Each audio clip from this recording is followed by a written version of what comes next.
They called him crazy, a madman, mentally incapable of fostering a healthy relationship, pompous, proud, paranoid, and schizophrenic. I call him the greatest artist that ever lived. The mastery he attained of his craft, longevity, and inspiration to over 2 centuries of artists in every artistic genre on earth is unparalleled. But before he was 30 years old, he contemplated suicide. Deeply distressed by the violent artistry of angels bouncing music of the inner walls of his ears, he spoke of death and destiny in a letter he addressed to his brothers in 1802. He confessed that his seemingly polarizing bipolar nature was due to his failing health and growing anger upon discovering that he was deaf. See, he was constantly tormented by the fact that the very organ which should have played a crucial role in his development as a composer, was actually decomposing faster than he could score the masterpieces that God was writing for him. I said God used to ghostwrite for him.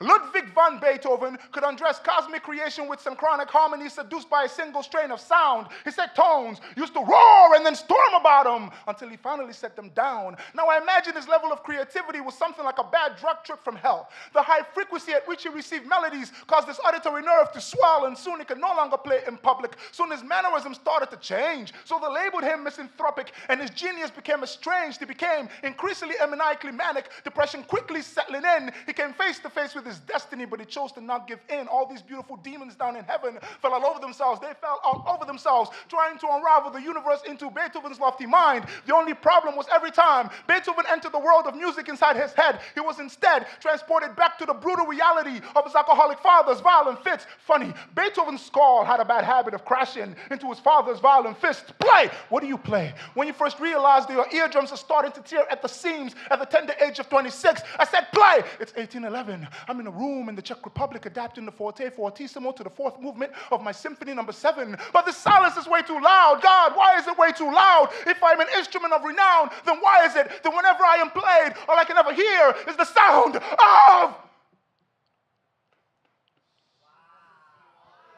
Play! My name is Ludwig van Beethoven, and I was born in Bonn, Germany on December 16th, 1770. I wrote 1 opera, 5 piano concertos, and 9 symphonies amidst hundreds of other pieces. When I first started becoming deaf, I used to mutilate my piano so I could vibrate to the finer frequencies God gave to the higher notes. But when I completely became deaf, God emptied me of my sanity, forcing me to unleash the divine madness of the symphonies of my soul. I have been a sickler all my life. Pancreatitis, hepatitis, typhus, lupus, syphilis, diabetes, and the diseased liver from which I died. But I composed every day to prove to you that no matter what you are going through, it is possible to survive, because you see, art is the great mistress, a parasitical temptress, and she lives on for all time. Once she seduces the host body, the true artist will never die.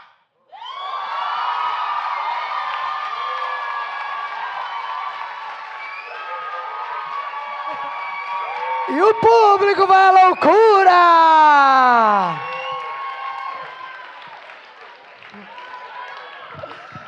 Pessoal ali louco, louco. Levantem suas notas, juradas.